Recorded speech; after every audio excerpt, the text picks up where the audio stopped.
細個嘅時候，每一日都只有我同細佬兩個屋企玩，爸爸同媽媽根本成日都唔喺屋企。每次我哋砌完積木，我都刻意拆包剪揼輸俾佢，咁樣佢就可以推冧晒啲積木。哥哥好肚餓啊！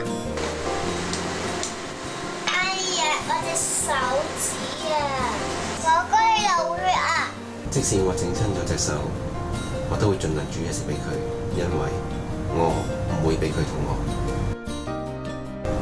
每次細佬扭計想見媽媽嘅時候，我都會拎起本故事書講佢最中意聽嘅故事。細佬學嘢學得好快，尤其是學朗誦。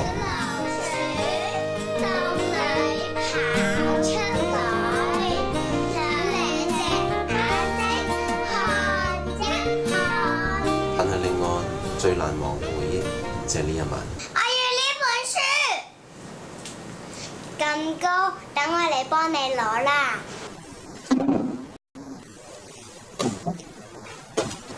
好高，我攞唔到本書。哎呀，我跌倒啊！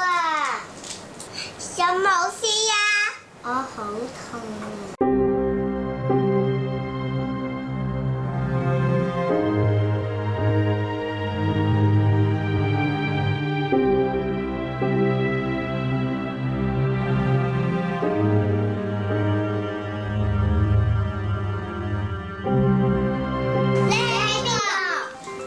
唔使驚，我係愛心超人。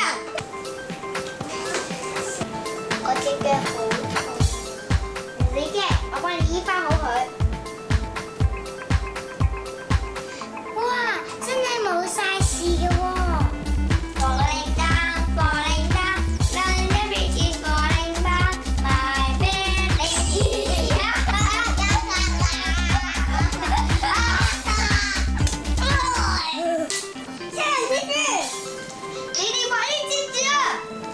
玩得開唔開心啊？開心。但係咩事啊？我要走啦，你哋要記住：3難忘回憶，2相親相愛，1拯救地球，0可以成真，0超人呢？